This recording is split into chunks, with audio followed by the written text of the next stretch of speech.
Ngayon po ang huling linggo ng ating sa buwan na ito, yung topic po natin na Thanksgiving. Ang bilis po ng panahon.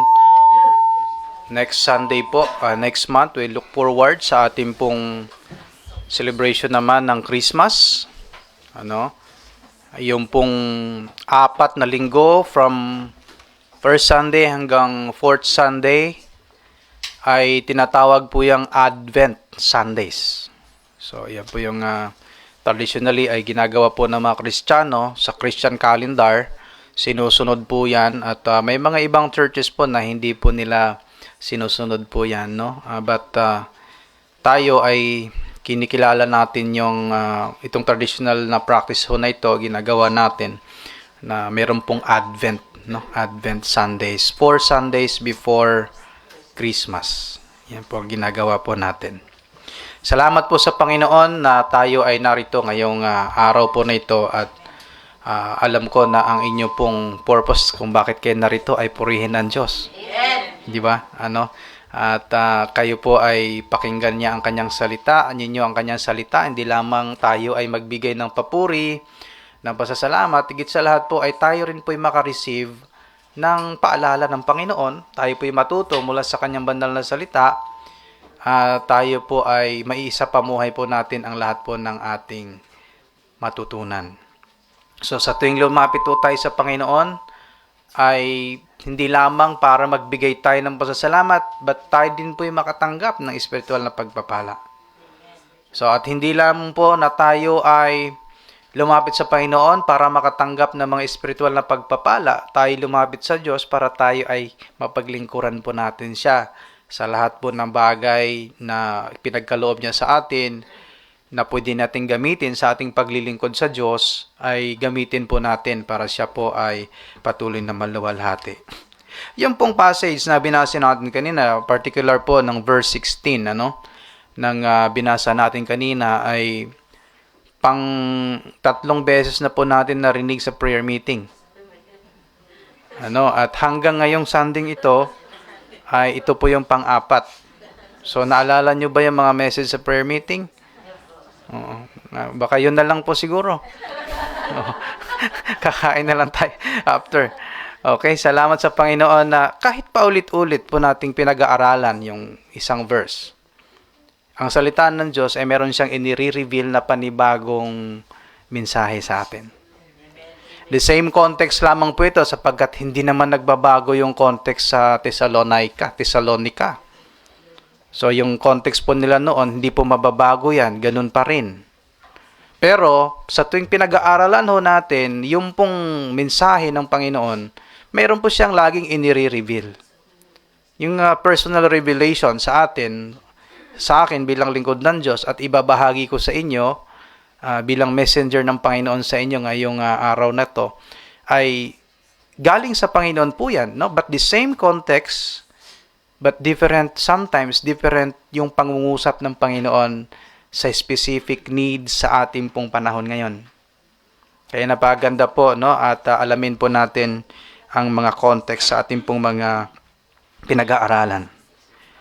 So yung passage po na ito is part of Apostle Paul's final instructions to the believers in Thessalonica, that they should practice love practically sa bawat kapatid, especially po to the younger ones sa pananampalataya.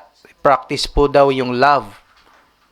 Huling habilin po ito ni Pablo dito sa mga taga Thessalonica, yung kanyang instruction. Si Paul po ang missionary po dito at siya po yung nagbibigay ng mga paalala. Ina-address po niya yung mga issue po ng panahon po nila, di ba? Sa Corinthians ay napag-aral natin ng libro ng Corinthians, pinag-aral natin. Ito yung mga pangungusap ni Pablo. So pagka binasa ho natin ito, particularly sa New Testament, ay 13 po yung sinulat ni Pablo na mga aklat, at isa na po dito ang Thessalonians. At ayon po sa pag-aaral po, ang pinakauna daw pong nasulat na libro sa New Testament ay Thessalonians. Hindi po Matthew, hindi po Mark. Ngayon, pagdating naman po sa Gospels, merong tinatawag na Synoptic Gospels. At ang pinakauna pong nasulat ho doon ay yung pong libro ni Mark. Brother Mark, hindi siya, yung libro po ni Mark. And then, kumopya po sa kanya si Matthew, kumopya po sa kanya si Luke. Pero yung pong John, as independent po yan gospel, hindi po siya kumopya kay Brother Mark. I mean, kay Apostle Mark. Ano? So, kaya po ay, yun po, no? Sinulat po ito. Si Pablo, ay ito po yung pangaral po niya. Yeah, they should practice love practically to the brethren, especially the younger ones, that they should not, dito po sa binasa natin, they should not pay evil for evil. So, kung sila po ginawan ng masama, sabi kayo, pag ginawan kayo ng masama ay huwag kayong gumanti ng masama. Ang tendency po kasi sa tao, kapag ginawan ka ng masama, masama din yung, kaya nga ang hirap i-apply yung pag binato ka ng adobo, hindi, amoy adobo ka na.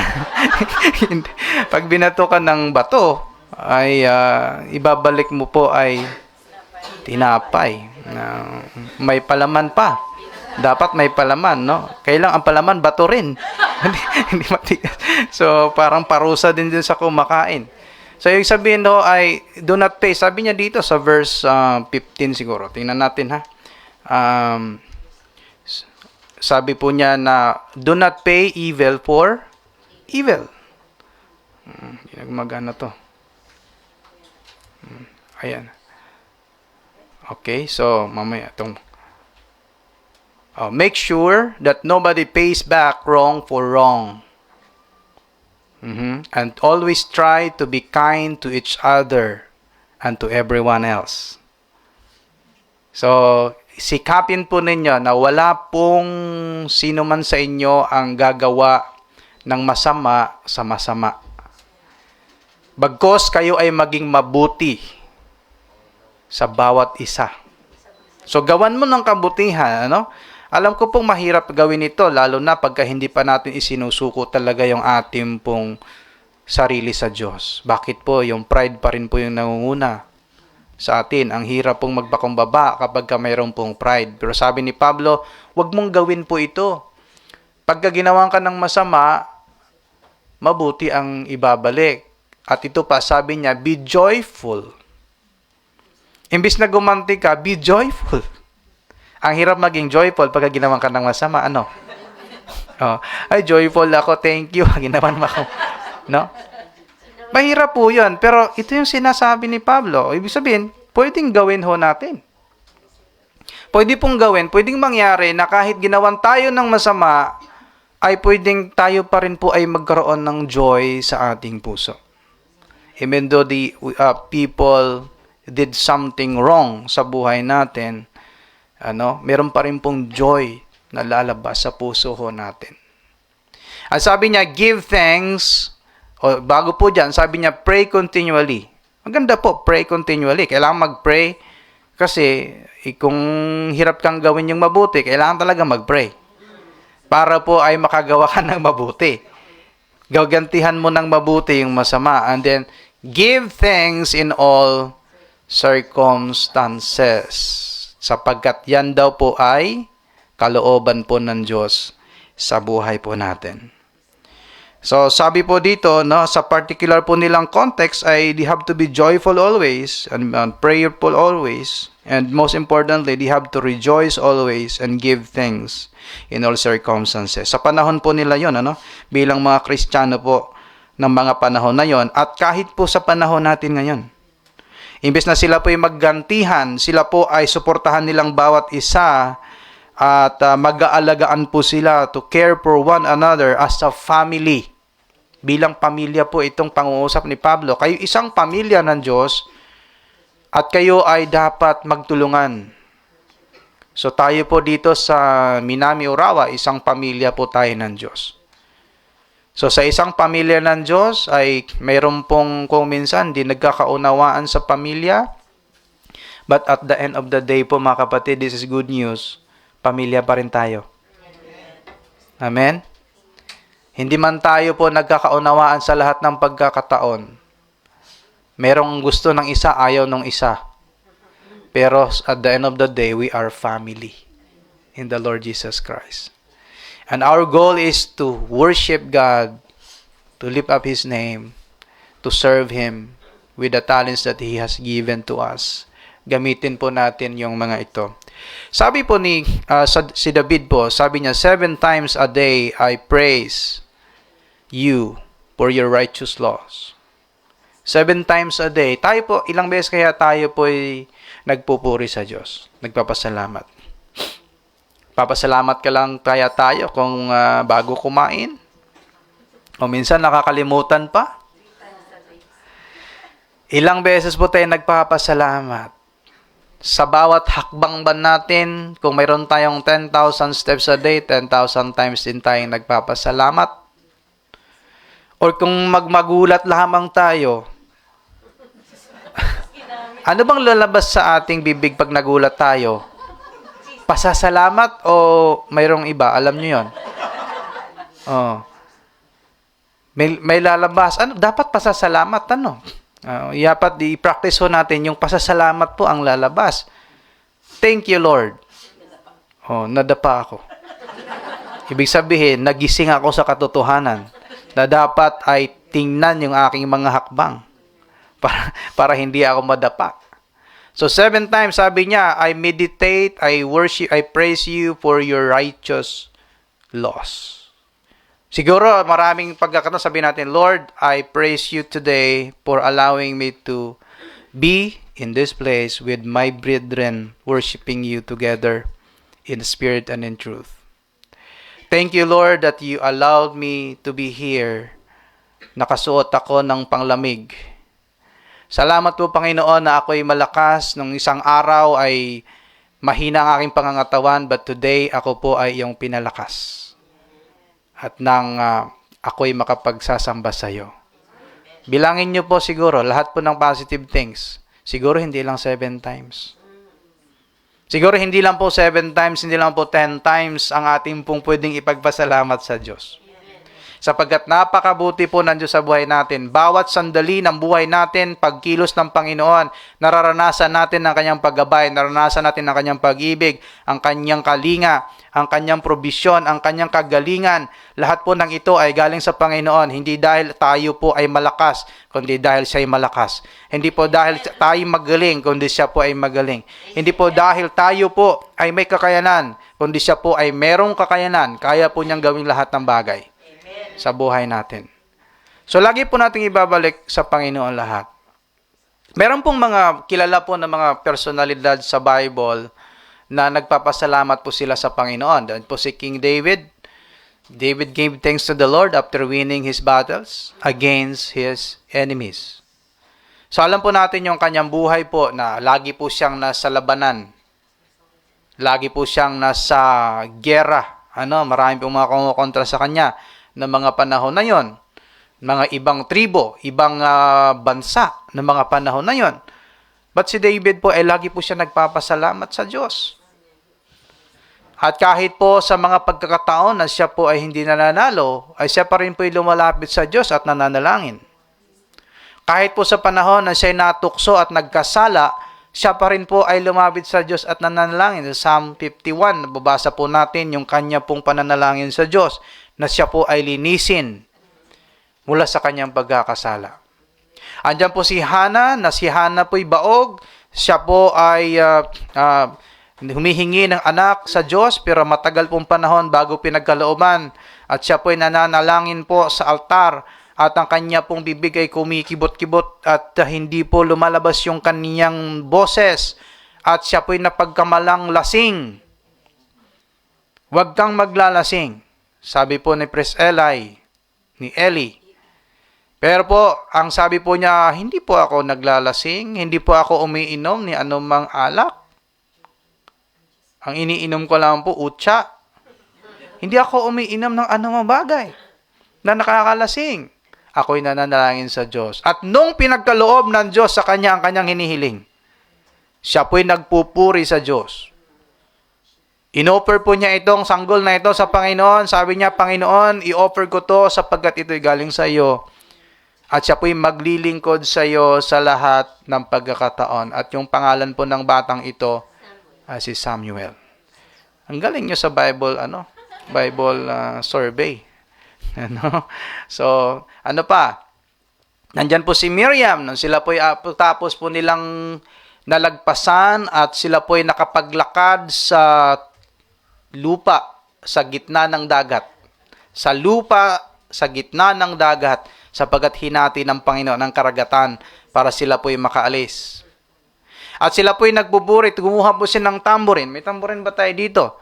Siya po'y nanguna po sa pagpupuri sa Diyos. Sapagkat sila ay hinayaan ng Panginoon na makaalis sa Egypt po sa pamagitan ng kapangyarihan ng Diyos at hindi dahil sa kanilang lakas.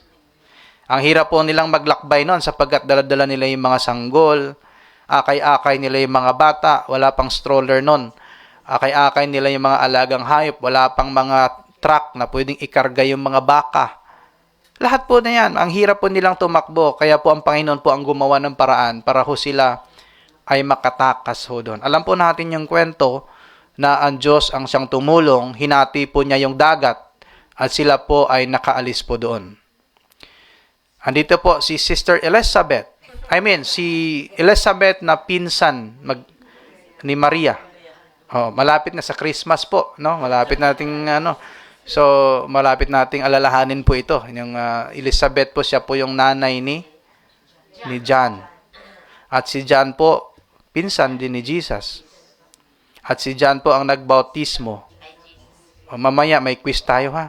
Sa ating joy Sabi niya, thankful po siya na siya po ang ginamit po ng Panginoon at nag-pregnant po siya, nagbuntis po siya, ginamit po siya na maging nanay nung forerunner ni Jesus. 'Di ba? Ihahanda niyang ni John yung pong daan ni Jesus. Siya yung boses daw na narinig sa ilang na make the way of the Lord straight. Lahat ng mga bako-bako, tatambakan yung mga lubak-lubak.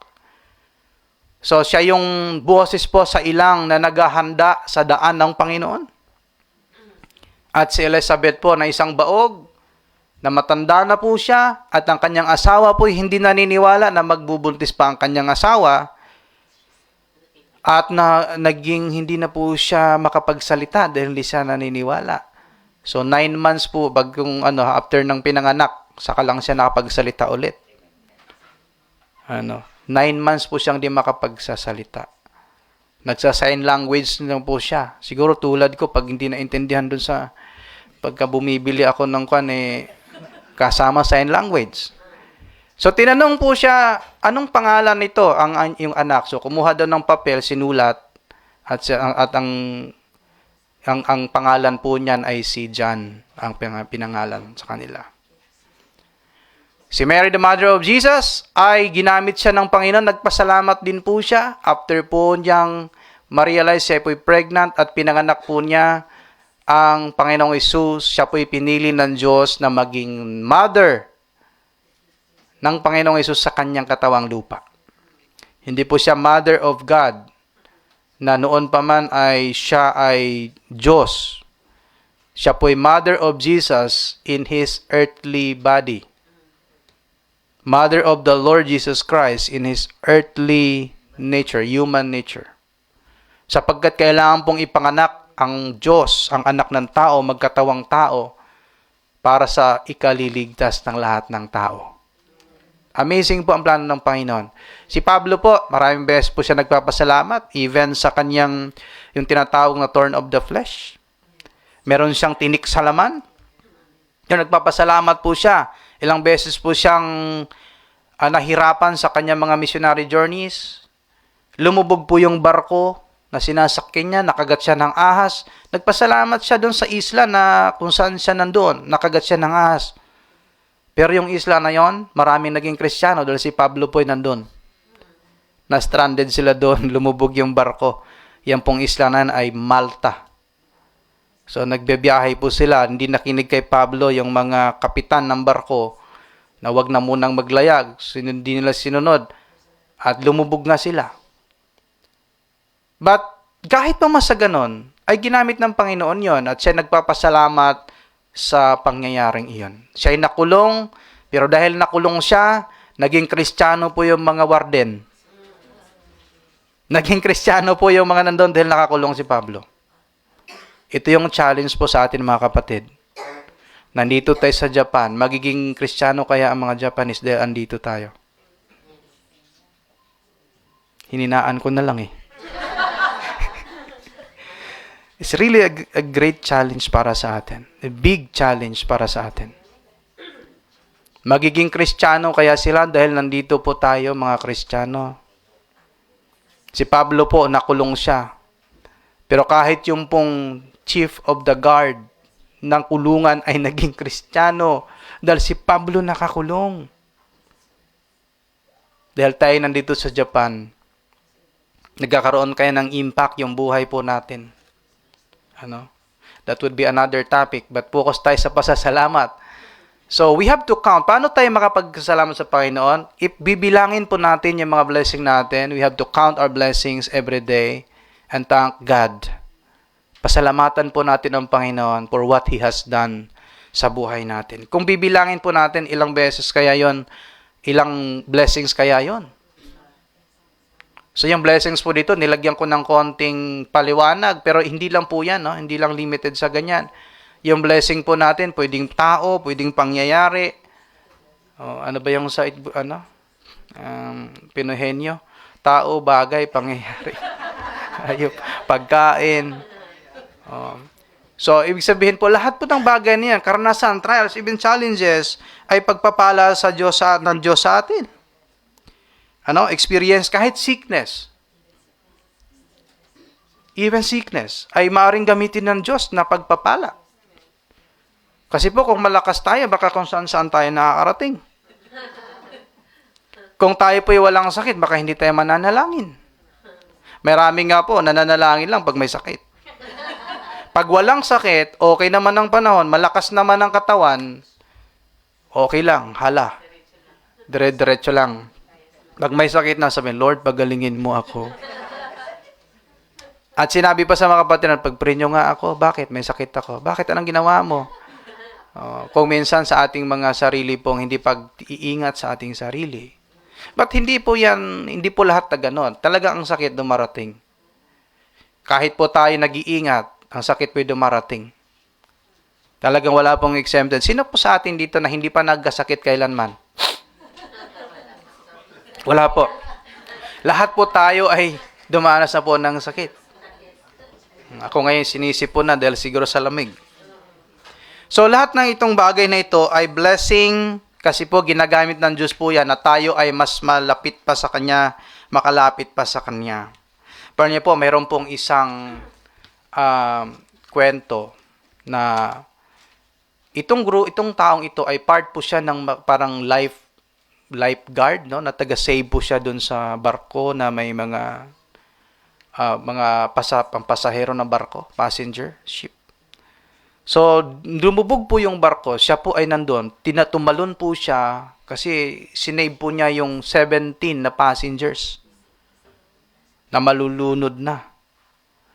So, sinave po niya at naligtas po niya yung 17 po na yun. At dahil po sa pagligtas on the process ng kanyang pagsisave, nagkaroon po ng komplikasyon, nagkaroon siya ng sakit. Siguro dahil sa pagsisid niyang ganyan, may nangyari sa sistema ng kanyang katawan na nagkasakit po siya. At dahil po doon, na-damage po ang kanyang pangkalusugan hanggang sa mamatay siya.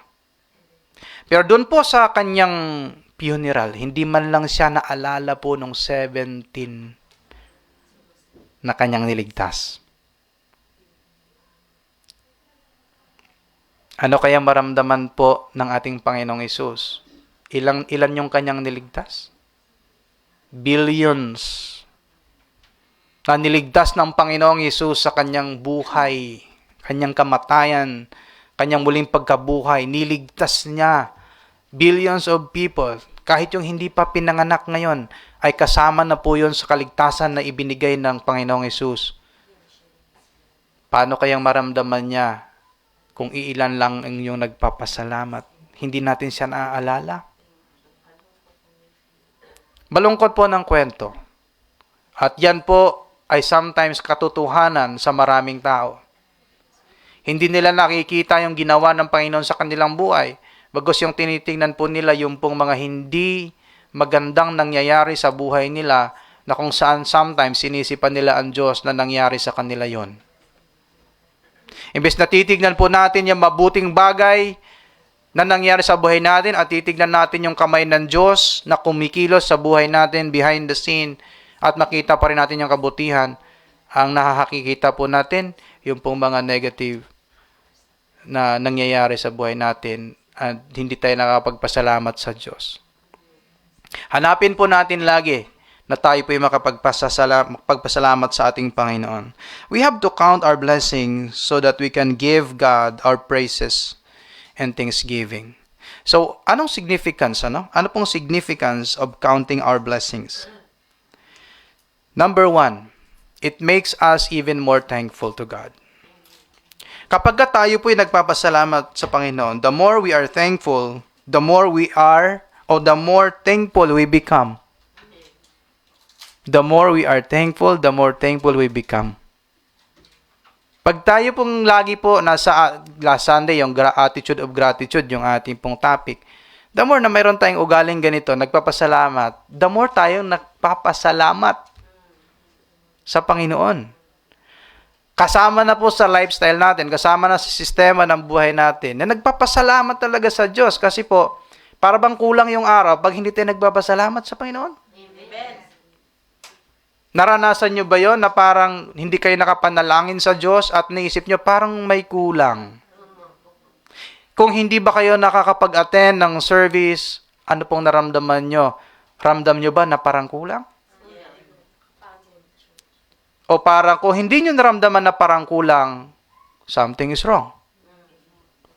Kasi po, ang ating spiritual na buhay ay hinahanap po yung spiritual na pagkain, hinahanap po yung fellowship, wala pong nag-iisa na nag-grow. A church is always a community of people.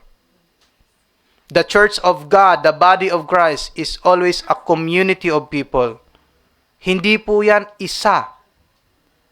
Bagamat Kristiyano tayo, ang ating panampalataya, individual ho yan. Yung kaligtasan ay personal, but when it comes to the church, it is always in the context of a community. Group of people. Kasama po tayo doon. At kung ma-miss po natin yung fellowship na yon, maghahanap tayo. Sorry po.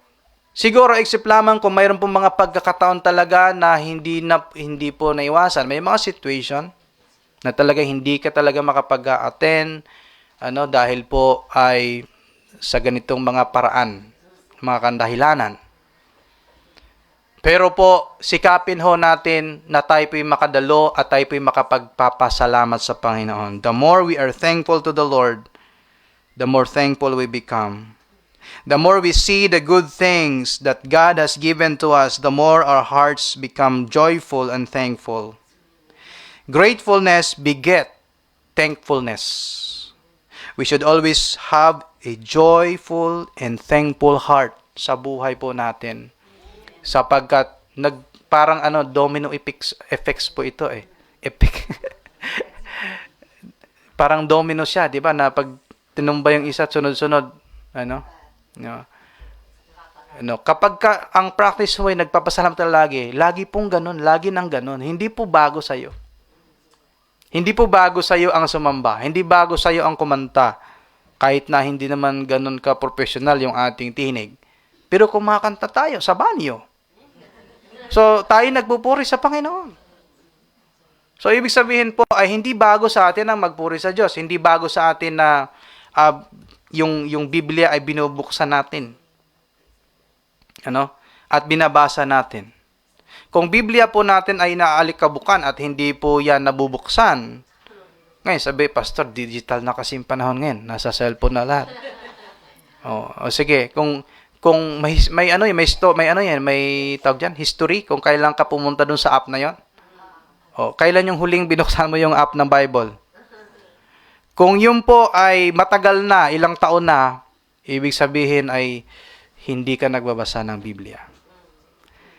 Kaya po nagpapasalamat sa Panginoon. Marami pong oportunidad to grow sa ating panampalataya. Kami pong mga lingkod ninyo, we offer a lot of choices. I mean, sa time ninyo kung saan kayo pwede. May mga devotion tayo, may mga verses tayo everyday. Lahat po niyan ay para sa inyo, mabless kayo sa salita ng Diyos. Pipili na lang kayo doon. Kung alin po doon ang inyong aatinan. May Bible study, meron tayong devotion, meron tayong service. So, meron pong kapamaraanan. Palang bagay po yung significance ng counting our blessing para maging mapagpasalamat tayo. It is an opportunity for us to reflect how good God is sa buhay po natin. Reflecting God's greatness in our lives would bring us intimacy in our relationship with God. The more we appreciate Him, the more our relationship becomes intimate. The more we appreciate God, the more we appreciate Him, the more we would love Him, and I believe that the more He would love us too. Para pong mag-asawa po yan. Pag na-appreciate nyo po yung asawa nyo, lagi, the more po na naging maganda yung inyong relationship. Kahit na medyo maalat yung ulam, sabihin nyo, ang sarap ng ulam. Pero siguro, lalayo tayong konti sa dagat. So, medyo maalat. Maraming dagat, maraming maalat. So, appreciate mo siya sa lahat ng pagkakataon. Sa mga simpleng bagay. Nakikita mo yung good side ng iyong asawa. Imbis na makita mo yung, oy, lagi na naman, sablay na naman to. Laging pag sinisisi. Sa mga nagagawang mali. Bakit hindi na lang po natin tignan yung pong kabutihan, yung mabuting nagagawa, i-appreciate po natin. At para maging mas close pa ang relasyon na mag-asawa. Ganon din po sa Diyos. Pag na-appreciate natin lahat ng ginagawa niya sa atin, mamahalin natin lalo ang Panginoon. At dahil minahal natin ang Diyos, mamahalin din tayo niya. Actually, hindi conditional yon. Inibig tayo ng Diyos noon pa man. Pero kaya tayo ay inibig natin ang Diyos dahil siya ang unang umibig sa atin. At hindi po yan excuse na inibig ka naman ng Diyos, so okay nang hindi mo siya ibigin. Parang one side love. Hindi po, kasi ang pag-ibigan, di ba, parang communication, merong sender, merong messenger, merong receiver. So, yung love po, ganun din, merong lover, merong dun sa taong inibig. So, kung tinanggap mo yung pag-ibig ng Diyos na yon, na-communicate sa'yo, at yan po ay nagre-reciprocate din, inibig mo rin ang Diyos. Bakit? Nakita natin yung kabutihan niya. Yung pag-ibig po ng Diyos sa buhay natin. Appreciate God. Tingnan po natin. Kaya napagandang we have to reflect. Sa lahat po ng mga oportunidad po na to, pag binilang po natin yung mga bubuting bagay, i-reflect natin yung kabutihan ng Diyos sa buhay natin, ay the more nating maranasan ang Panginoon sa ating buhay. It gives us authentic happiness in life. Giving thanks to God is the secret to become happy and joyful in life. Tama ba yun? Kayo ba naniniwala dyan? Pag kayo po'y mapagpasalamat sa Panginoon, sikreto pala to na maging masaya. Kasi even po kasi sabi ni Pablo, all circumstances. All circumstances. Hindi po yan basta lang sa isang pagkakataon, magpasalamat ka, but all circumstances. Sa lahat ng pagkakataon, purihin mo ang Panginoon, magpasalamat kayo. Be joyful always.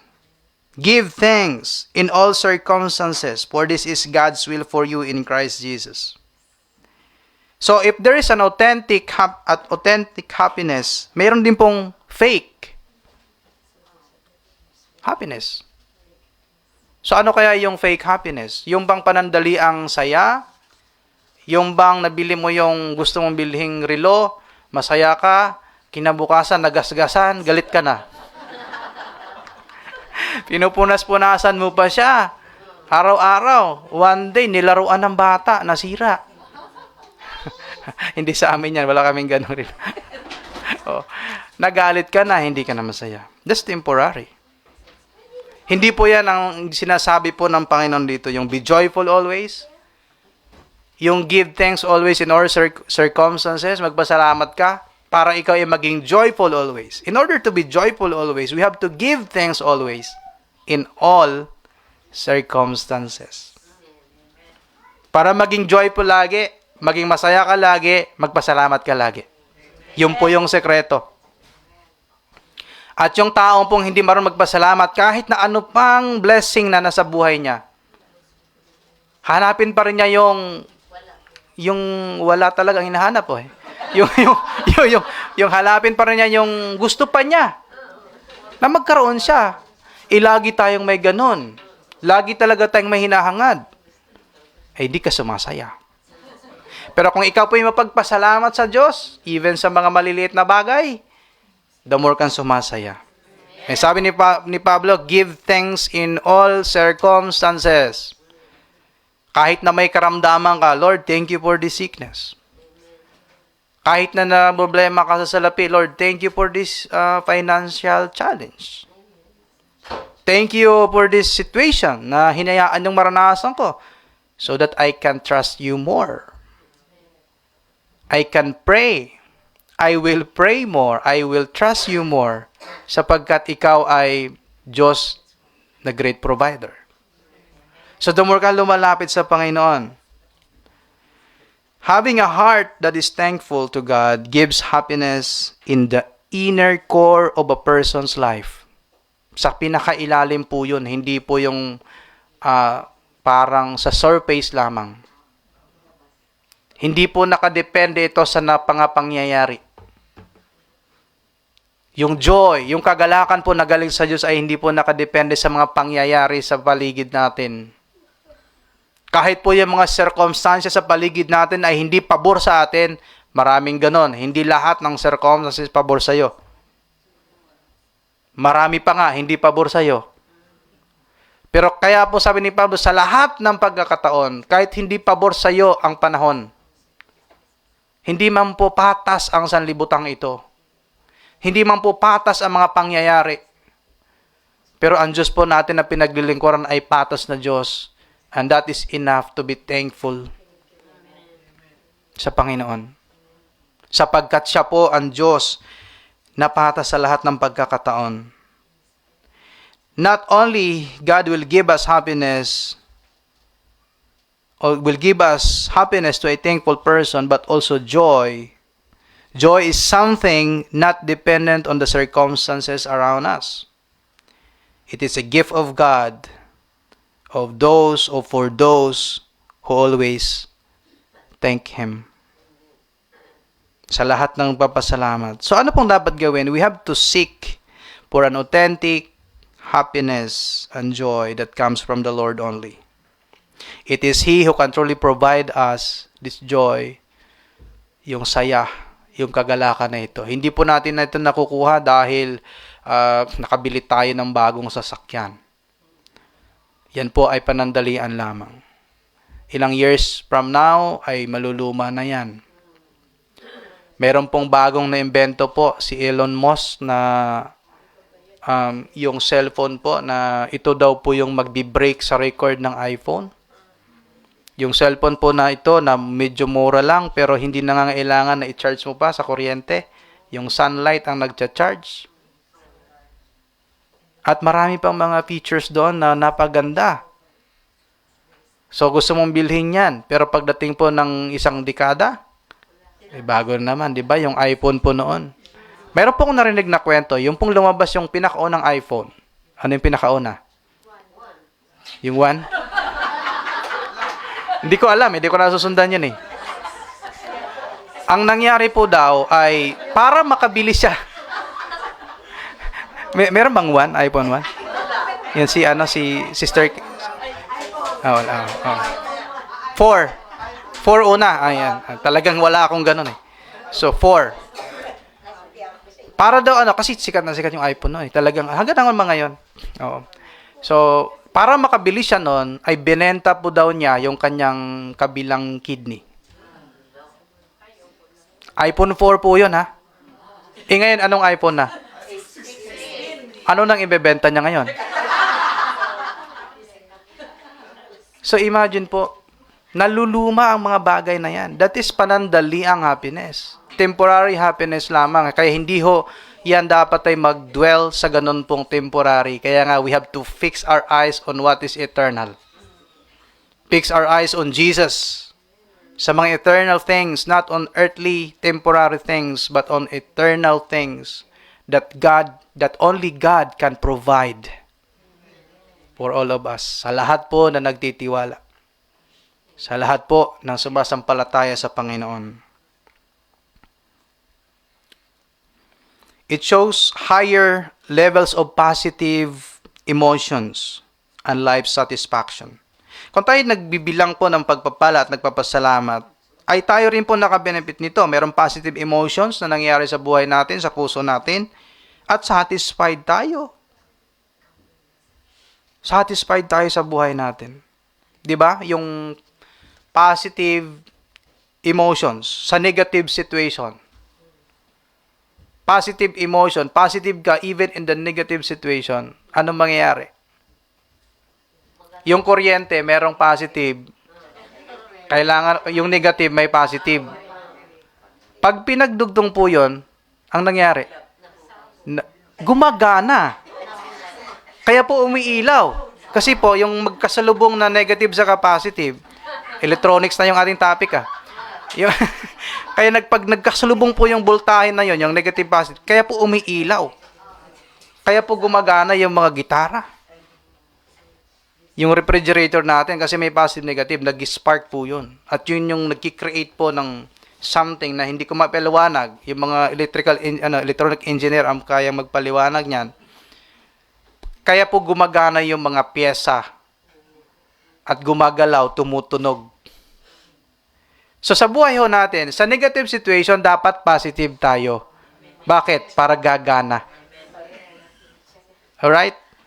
So meron pa rin pakinabang po. Kaya pag tinanggal po yung mga negative situations, ay hindi tayo, yung buhay natin ay wala pong masyadong karanasan sa kapangyarihan ng Diyos. Oh. Kasi kahit sa negative situation, positive ka, nag-spark pa din yon. At tayo po ay napagpala pa rin ng Panginoon. When we count our blessings with a thankful heart, it gives us a feeling of satisfaction with all the things that we already have in life. A thankful heart is a satisfied heart.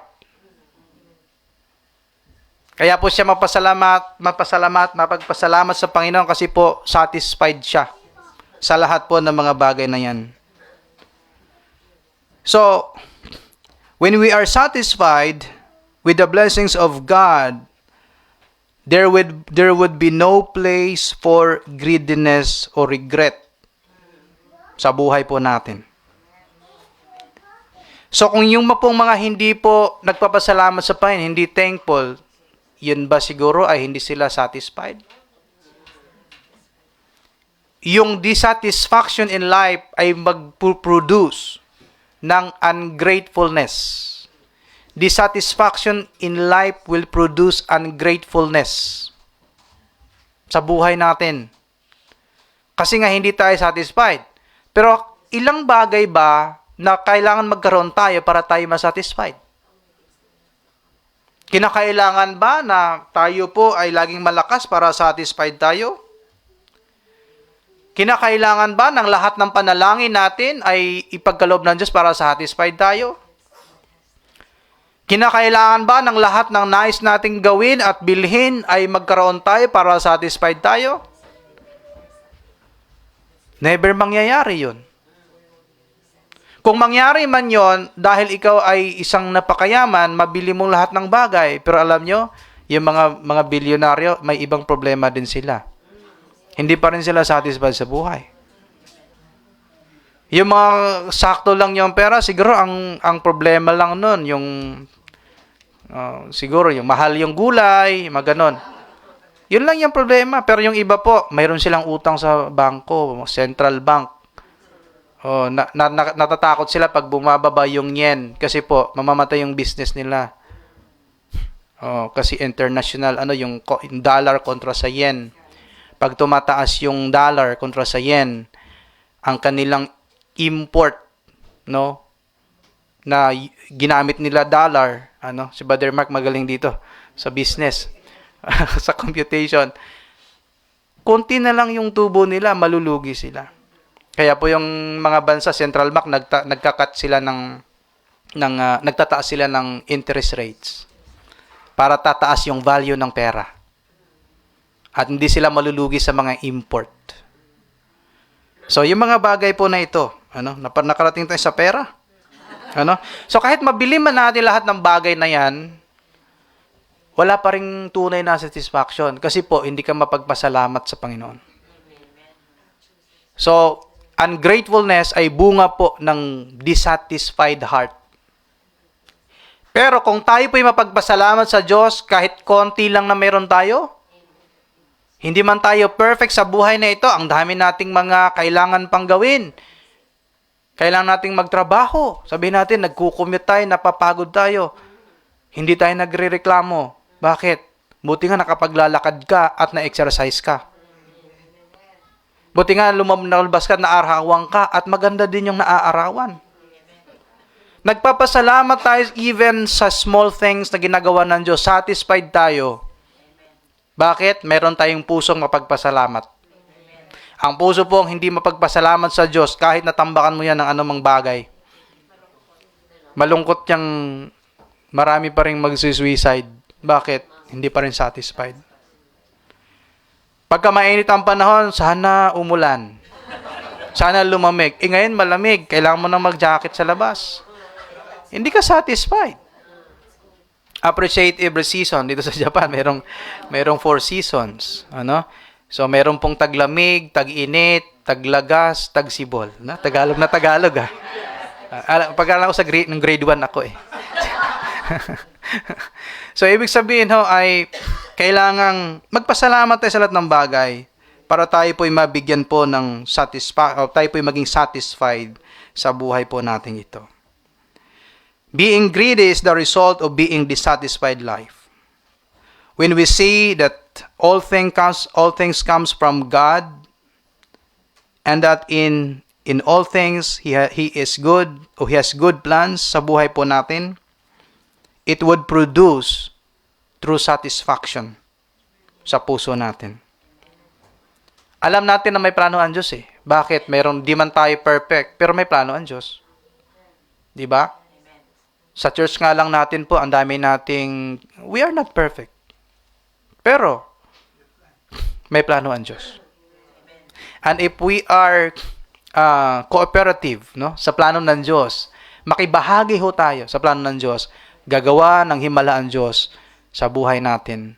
At siya po ay patuloy pong kikilos sa ating pong church, sa ating buhay. It inspires us to keep trusting God for whatever plans we have. Magtitiwala tayo sa Panginoon. It inspires us to keep trusting God for whatever plans sa buhay natin ng Panginoon. Mayroon pong isang parang nag-suicide po siya, tumalon po siya sa barko, kasi barko kanina, barko din ngayon, So tumalon ho siya. Sabi niya, hindi ko na nakikita yung mga planong magagandang ito. Parang wala nang saysay ang lahat.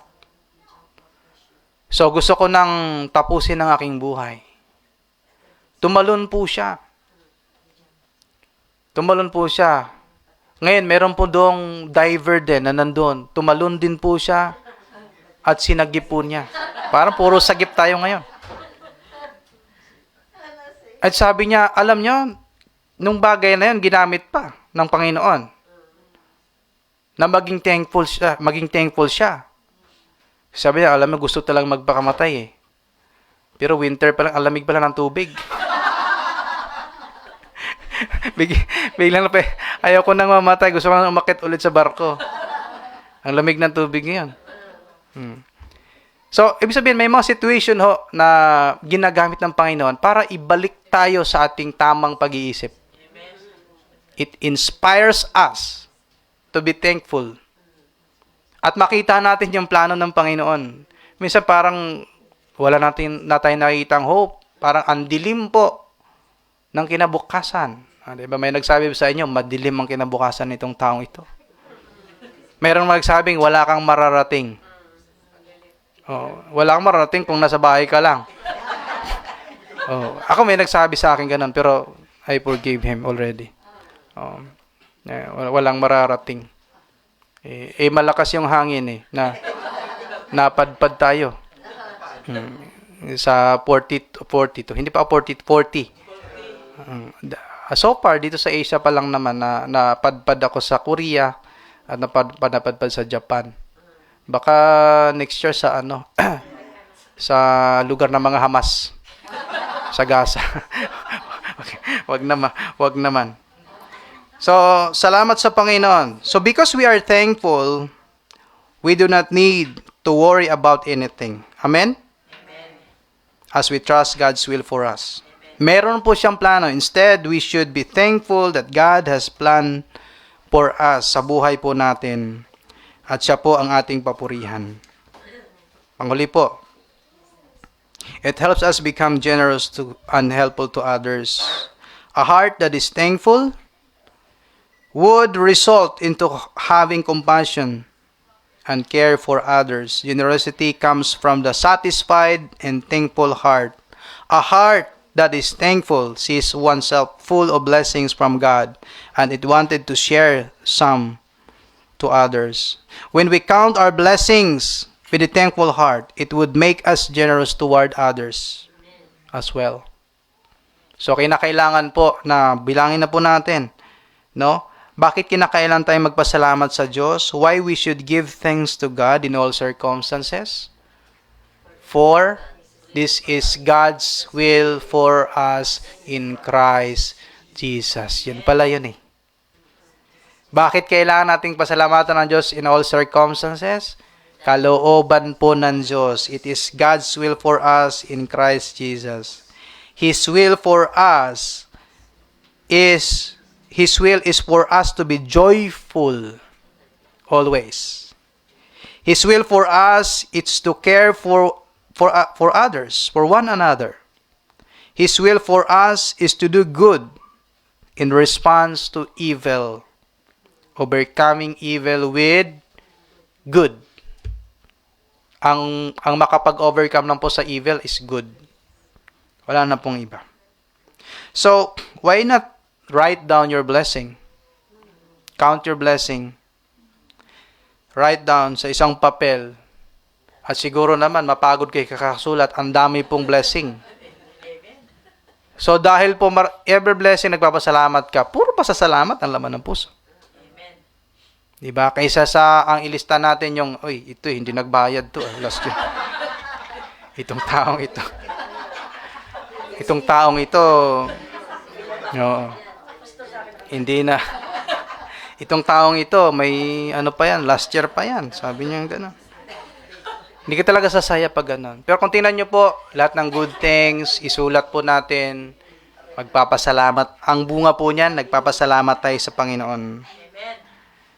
So, as a practical application for us today, we have to see the things that we want to thank God for. Tingnan po natin, discover. Kung hindi nyo pa nakikita, discover it. Tingnan po natin kung ano yung mga bagay po na pwede natin sabihin. Sabi po ng kanta, no, magpasalamat tayo sa Panginoon. Count your blessing and name them one by one. Can you name your blessing one by one? Pwede nyo mo pangalanan. Ang hirap pangalanan sa sobrang dami. Praise God. At napakaganda po sa panahong ito. Ngayon po pala ay yung Sunding ito, karamihan sa mga Christian church na galing ng Amerika na Christian church, tulad sa Church of the Nazarene, ay nagsiselebrate po tayo ngayong araw na to ng Thanksgiving Sunday. Kaya meron tayong Thanksgiving offering bibigay. So, ang Church of the Nazarene came from the US. Kaya po, we also practice Thanksgiving sa ating church. At ito po ay ibibigay natin sa misyon ng Panginoon. Tatayo ng mga ospital, mga simbahan, mga schools. Yun po, mapupunta po yan sa World Evangelism Fund. Sa mission po natin sa buong mundo. So, bilangin po natin, count your blessing and name them one by one. Count your blessing, name them one by one. Count your many blessings, see what God has done. Kanta po natin yan sa ating hymn. Hindi na po tayo umaawit ng hymn. Sometime po aawit tayo. Marami tayong magagandang hymns. Church of the Nazarene na pwede po nating awitin. Papuri sa Panginoon. Thank God and glorify Him with every blessing that you have received from Him. Happy Thanksgiving Day po sa bawat isa sa atin. Thanksgiving Sunday. Tayo po'y manalangin. Panginoon, salamat po. Salamat po sa bawat mensahe na aming napakinggan. Salamat sa iyong aral.